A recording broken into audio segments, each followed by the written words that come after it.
வணக்கம். இன்னைக்கு நாம ஸ்ரீமத் சுவாமி சித்பவானந்தரோட தினசரி தெய்வீக செரிமானம் நூல்ல இருந்து ஒரு பகுதியை பார்க்க போறோம். அக்டோபர் 21 தேதியிட்ட சீடன் 2 ரொம்ப ஆழமான ஒரு பகுதி இது. இதுல இருக்கிற விஷயங்களை எடுத்து கொஞ்சம் அலசி இன்னைக்கு நமக்கு எப்படி பயன்படும்னு பார்க்கலாம். சரியா?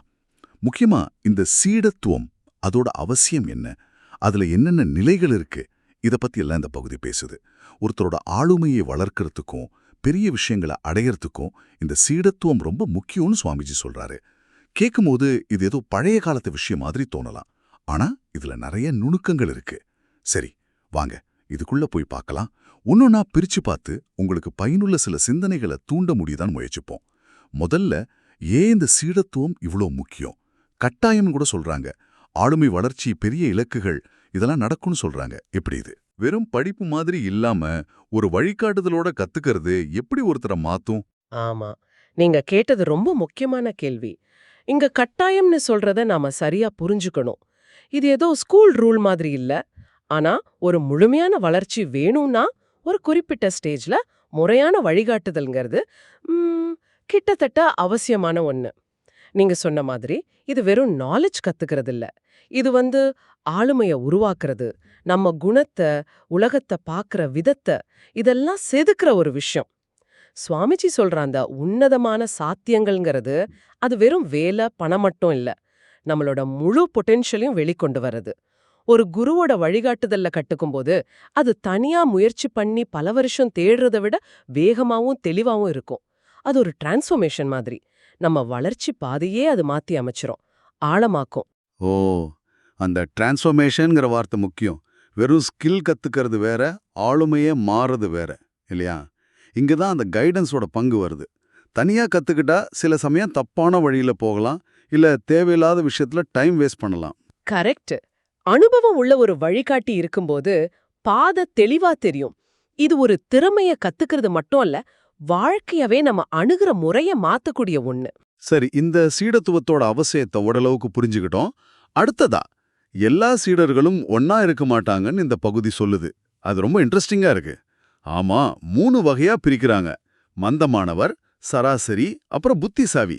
இது அவங்க இன்டெலிஜென்ஸ் மட்டும் இல்ல, அவங்க கத்துக்கிட்ட அந்த ஒழுக்கத்தை, டிசிப்ளினை எப்படி உள்வாங்கறாங்க, தக்க வைக்கிறாங்க, பயன்படுத்துறாங்கங்கிறத பொறுத்தது.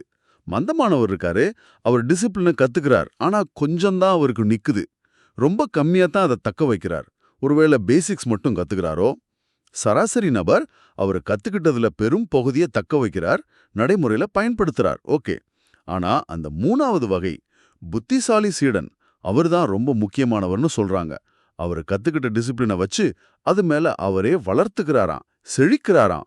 அதோட நிக்காம மனிதனுக்கு நன்மை பயக்கும் விஷயங்களை ஊக்குவிக்கிறார்னு சொல்றாங்க. இதுதான் பெரிய வித்தியாசம், இல்லையா?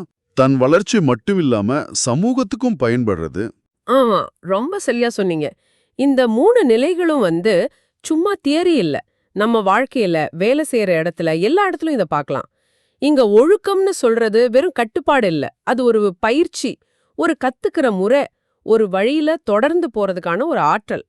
அந்த மந்தமானவர், அவர் அந்த பயிற்சியோட வெளித்தோற்றத்தை மட்டும் பார்க்கறாரு. உள்ள இருக்கிற சாராம்சம் அவருக்கு புரியல. அதனால கத்துக்கிட்டதை நிக்கறதில்ல, பயன்படுறதில்ல. சராசரி நபர், அவர் அந்த பயிற்சியோட பிராக்டிக்கல் யூஸ புரிஞ்சுக்கிறார், அதனால பயன்படுத்துறாரு. ஒரு வேலையை கத்துக்கிட்டா அதை சரியா செய்வார். ஆனா அந்த புத்திசாலி சீடன் இருக்கானே, அவன் அந்த பயிற்சியோட பிலாசபியவே புரிஞ்சுக்கிறான். கத்துக்கிட்டதோட திருப்தி அடையாம, இது இன்னும் எப்படி பெட்டரா பண்ணலாம், இதை வச்சு வேற என்ன பண்ணலாம், இது மத்தவங்களுக்கு எப்படி உதவும்னு யோசிக்கிறான். அவன் அறிவை வாங்குறதோட நிக்கல, அதை வளர்க்கிறான், புதுசா யோசிக்கிறான், சமுதாயத்துக்கு அதை யூஸ் பண்றான். இதுதான் உண்மையான கத்துக்கிறதோட உச்சம். ஆமா, இது கேட்கும்போது நம்ம கூட வேலை செய்யறவங்க, படிக்கிறவங்க ஞாபகத்துக்கு வராங்க. சிலர் கொடுத்த வேலையை மட்டும் செய்வாங்க, சிலர் அதுக்கும் கஷ்டப்படுவாங்க, மந்தமானவர்.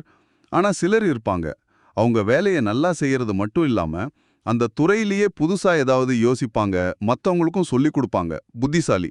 அப்போ இந்த புத்திசாலி நிலைங்கிறது வெறும் அறிவு கூர்மை சம்பந்தப்பட்டது இல்ல, அது ஒரு மனநிலை, ஒரு ஆட்டிடியூட், கத்துக்கிறதுல இருக்கிற ஈடுபாடு, சமூக பார்வை, இதெல்லாம் சேர்ந்ததுன்னு சொல்லலாமா? ப்ராசஸ்ல முழுசா இறங்கிடுறான். அவன் கேள்விகள் கேட்பான், செஞ்சு பார்ப்பான், தப்பு பண்ணா கத்துப்பான்.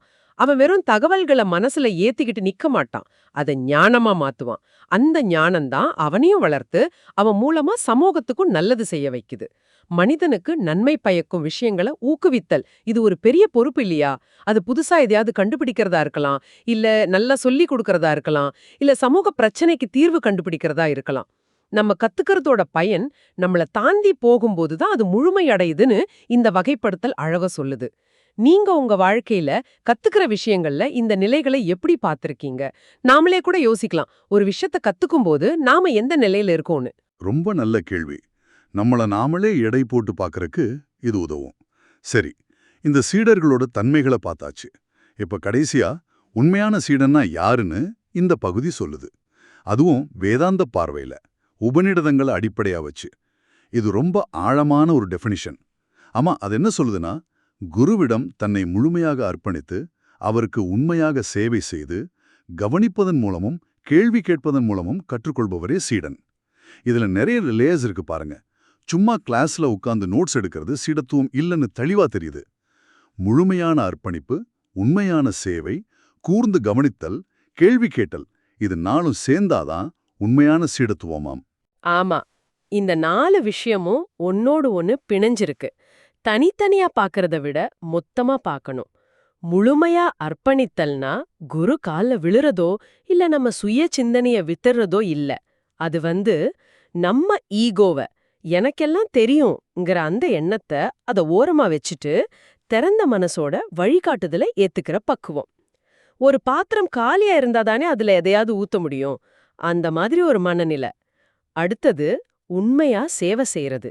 இதுவும் சும்மா வேலை செய்யறது மட்டும் இல்ல. குருவோட நோக்கத்துக்கு மதிப்பு கொடுக்கறது, கத்துக்கிற அந்த சூழலை நல்லபடியா வச்சுக்கிறது, நமக்கு கிடைக்கிற ஞானத்துக்கு நன்றியோட இருக்கிறது, அந்த ஞானத்தை பரப்புறதுக்கு ஏத்த மாதிரி நடந்துக்கிறது. இது எல்லாமே சேவைதான். இந்த சேவை மனப்பான்மை பணிவை கத்துக் கொடுக்கும். பணிவு இருந்தா ஈகோ போயிடும். அப்போ மனசு நல்லா கத்துக்கும். ஓ, அப்போ அர்ப்பணிப்பு சேவையும் ஒரு ஃபவுண்டேஷன் மாதிரி. அந்த ஃபவுண்டேஷன் மேல தான் உண்மையான கற்றல் நடக்குது. அது எப்படி?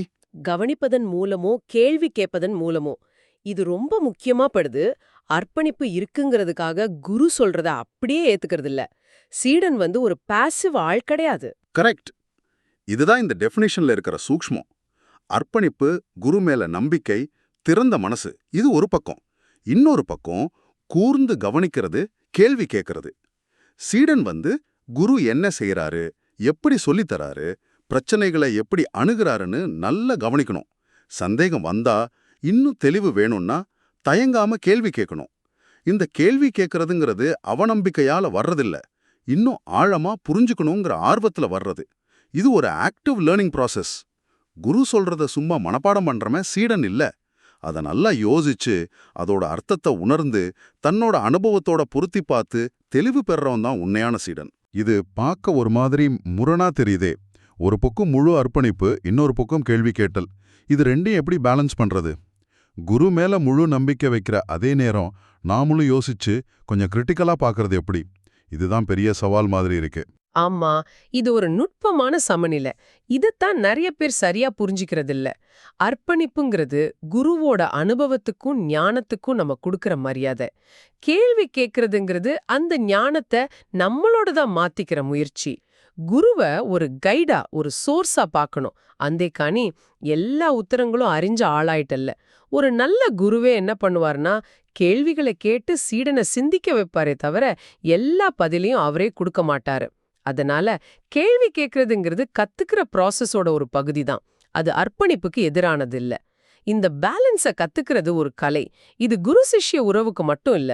இன்னைக்கு இருக்கிற மென்டர்ஷிப், கோச்சிங், ஏன் நாமளே தனியா கத்துக்கும் போது கூட இது பொருந்தும். இப்போ ஆன்லைன்ல ஒரு கோர்ஸ் படிக்கிறோம்னா அது மேல ஒரு நம்பிக்கை வச்சு படிக்கிறோம். அதே சமயம் அதுல சொல்றத நம்ம சூழ்நிலைக்கு எப்படி மாத்திக்கலான்னு கேள்வி கேட்கிறோம், யோசிக்கிறோம் இல்லையா? அருமையான விளக்கம். ஆக சுவாமி சித்பவானந்தரோட இந்த சின்ன பகுதி சீடத்துவம் பற்றி எவ்வளவு ஆழமான விஷயங்களை சொல்லியிருக்குன்னு பார்த்தோம். இது ஏதோ பழங்கால விஷயம் இல்ல. எந்த ஒரு லேர்னிங் சூழலுக்கும் இது பொருந்தும். காலத்தால் அழியாத சில உண்மைகள் இதுல இருக்கு. ஆளுமை வளர்ச்சிக்கும் நம்ம முழு திறமையை அடையிறதுக்கும் சீடத்துவம் ஒரு முக்கியமான ஒரு உருமாற்ற கட்டங்கிறது இது நல்லா சொல்லுது. ஆமா. அப்புறம் சீடர்கள் எல்லாரும் ஒண்ணு இல்ல. அவங்களோட ஈடுபாடு, உள்வாங்குற தன்மை, அது எப்படி பயன்படுத்துறாங்கங்கறத பொறுத்து அவங்க வேறுபடுறாங்க. மந்தமானவர், சராசரி, புத்திசாலிங்கிறதையும் பார்த்தோம். குறிப்பா இந்த புத்திசாலி சீடன் மாதிரி அறிவ வாங்கி, அத வளர்த்து, தனக்கும் சமூகத்துக்கும் பயன்படுற மாதிரி செய்யறது தான் கத்துக்கிறதோட உண்மையான நோக்கம்னு புரியுது.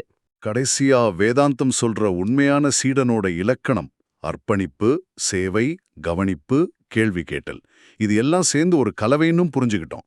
இது சும்மா ஃபாலோ பண்றதில்ல, வழிகாட்டுதல மதிக்கிற அதே நேரம் நாமளே யோசிச்சு கேள்வி கேட்டு அறிவை தேடுற ஒரு ஆக்டிவ் ப்ராசஸ். ஆமா, இந்த சமநிலையான அணுகுமுறை தான் வழிகாட்டியோட அனுபவத்தை மதிக்கிறதும், அதே சமயம் நம்மளோட சொந்த தேடலுக்கு முக்கியத்துவம் கொடுக்கறதும் உண்மையான ஆழமான கற்றலுக்கு வழிகாட்டும். சரி, இந்த அலசல் எனக்கு சில புதிய யோசனைகளை கொடுத்துருக்குன்னு நம்புறோம்.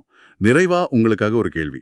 நாம இப்போ பேசின இந்த சீடத்துவத்தோட முக்கிய அம்சங்கள், அதாவது ஒரு லட்சியத்து மேல முழு அர்ப்பணிப்பு, அந்த துறைக்கு செய்யற ஒரு விதமான சேவை, நல்லா கவனிக்கிறது, தொடர்ந்து கேள்வி கேட்டு தெளிவு பெறுறது, இதெல்லாம் இன்னைக்கு ஒரு முறையான குரு இல்லாம நாமளே ஒரு விஷயத்தை கத்துக்க முயற்சி பண்ணும்போது அது எப்படி பொருந்தும்? உதாரணத்துக்கு இன்டர்நெட்ல இல்ல புக்ஸ் படிச்சு இல்ல அனுபவத்துல கத்துக்கும் போது இந்த அர்ப்பணிப்பு, சேவை மனப்பான்மை, கவனிப்பு, கேள்வி கேட்கிற திறமை, இது எல்லாம் எப்படி வளர்த்துக்கலாம், எப்படி பேலன்ஸ் பண்ணலாம்? இத பத்தி நீங்க என்ன நினைக்கிறீங்க? கொஞ்சம் யோசிச்சு பாருங்க.